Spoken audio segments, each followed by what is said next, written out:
Hi guys, welcome to Noorul's kitchen. இன்னைக்கு நம்ம recipe lemon cake பார்க்க போகிறோம். இது ரொம்ப ஈஸியான கேக்கு, பேசிக் கேக் தான். அதில் நம்ம லெமன் ஃப்ளேவர் ஆட் பண்ண போகிறோம். எந்த ஃபேன்சி ஐட்டமும் கிடையாது. இது ரொம்ப சாஃப்டாக நல்ல ஸ்பாஞ்சியாக வரும். இதுக்கு தேவையான இன்க்ரீடியண்ட்லாம் இப்போ பாருங்கள். பால், லெமன், 2 எக்கு, 12 tablespoon ஆஃப் மைதா மாவு and sugar, baking powder, oil, lemon just நம்ம இதிலே எடுத்துருவோம். லெமன் ஜெஸ்ட்னால் அந்த மேலே இருக்க தோல். இப்போ இந்த இன்க்ரீடியண்ட்லாம் எழுதிக்கிட்டிங்களா? இப்போ ஒரு பவுலில் பேக்கிங் பவுடர், மைதா, இது ரெண்டையும் போட்டு நான் நல்லா மிக்ஸ் பண்ணி வச்சுக்கிறேன்.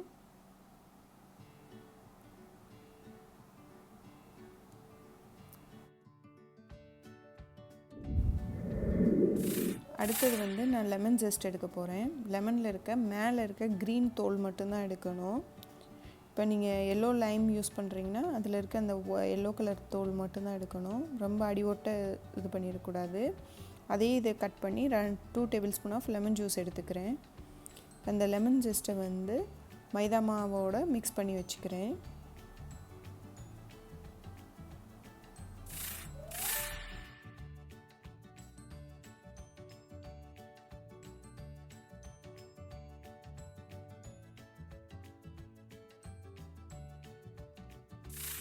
இப்போ அடுத்து நம்ம அவனை ப்ரீஹீட் பண்ணிடுறோம் 190 டிகிரியில். இதுதான் என்னோடய ஸ்டாண்ட் மிக்சர். நீங்கள் இது யூஸ் பண்ணாமல் ஹேண்ட் மிக்சரே யூஸ் பண்ணிக்கலாம். இதில் ஃபஸ்ட்டு 2 எக்கை போட்டு நான் நல்லா பீட் பண்ணுறேன். ஒயிட்டும் யோக்கையும் சேர்த்து தான் போடுறேன்.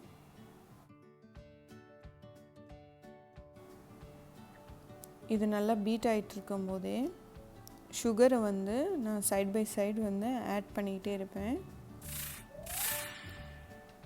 பார்த்திங்கன்னா சுகர் 1 tablespoon நம்ம ஆட் பண்ணிகிட்டே இருக்கணும். அப்போ தான் சுகர் நல்லா டிசால்வ் ஆகும். எக்கோடு சேர்த்து நல்லா டிசால்வ் ஆகும்.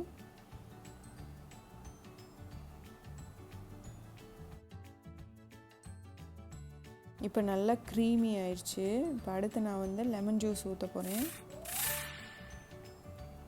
ஒரு வெட் இன்க்ரீடியண்ட்டாக சைடு பை சைடு ஊற்றிட்டே இருக்கணும். இந்த க்ரீமி ஆனதுக்கப்புறம் அதுக்கப்புறம் ஆயில்,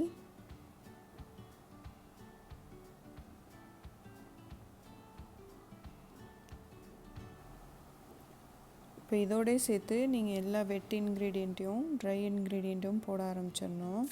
அதுக்கடியில் பட்டரோடு சேர்த்து நம்ம பேனை ரெடி பண்ணிக்கலாம். பட்டர் ஃபுல்லாக ஸ்ப்ரெட் பண்ணிவிட்டு கொஞ்சம் மைதா மாவு அதில் தூவி விட்டிங்கன்னா அந்த பேனில் கேக் ஒட்டாமல் வரும். இது பேர் டஸ்டிங்னு சொல்லுவாங்க.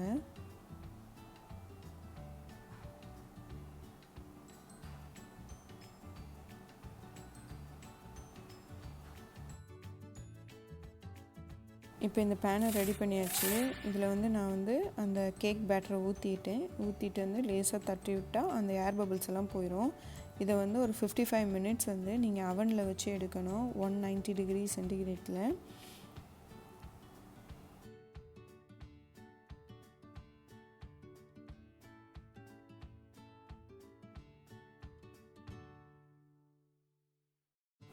இப்போ என்னோடய கேக்கை இந்த பேட்டரை நான் அவனில் வச்சு 190ல் 55 minutes வச்சு எடுக்க போகிறேன். இந்த கேக் பேக் ஆனோடனே உங்களுக்கு நான் காமிக்கிறேன்.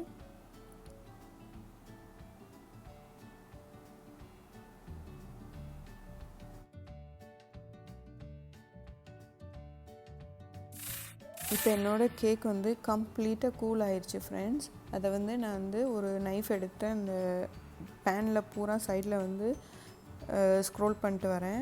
பார்த்திங்கன்னா ஃபுல்லாக அந்த நடுவில் ஏதாவது ஒட்டி இருந்தாலும் அந்த நைஃப் போகிறதுனால உங்களுக்கு இந்த ஷேப் வந்துடும். நீங்கள் இப்போ கவுத்திடலாம். கவுத்திட்டு லேசாக தட்டினீங்கன்னா அந்த ஒட்டாமல் கேக் வந்துடும். என்னோடது ஷேப் பார்த்துட்டிங்களே, பேனோட பாட்டம் ஷேப். இப்போ அதே மாதிரி வந்திருக்கு பாருங்கள்.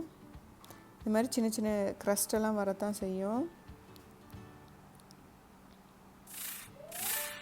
இப்போ கேக் வந்து ரொம்ப சூப்பராக வந்துடுச்சு. நம்ம கட் பண்ணி பார்க்கலாம் எப்படி இருக்குதுன்ட்டு. ரொம்ப ஈஸியாக கட் பண்ண முடியுது. ரொம்ப சாஃப்டாக இருக்குது. நீங்களும் இந்த ரெசிபியை வீட்டில் ட்ரை பண்ணி பாருங்கள். பாருங்கள் எவ்வளோ சாஃப்டாக ஸ்பாஞ்ச் கேக் மாதிரி இருக்குது. இதை கண்டிப்பாக நீங்கள் ட்ரை பண்ணி பார்த்துட்டு எனக்கு உங்களோட கமெண்ட்ஸை போஸ்ட் பண்ணுங்கள். Thank you and subscribe to my channel. Bye.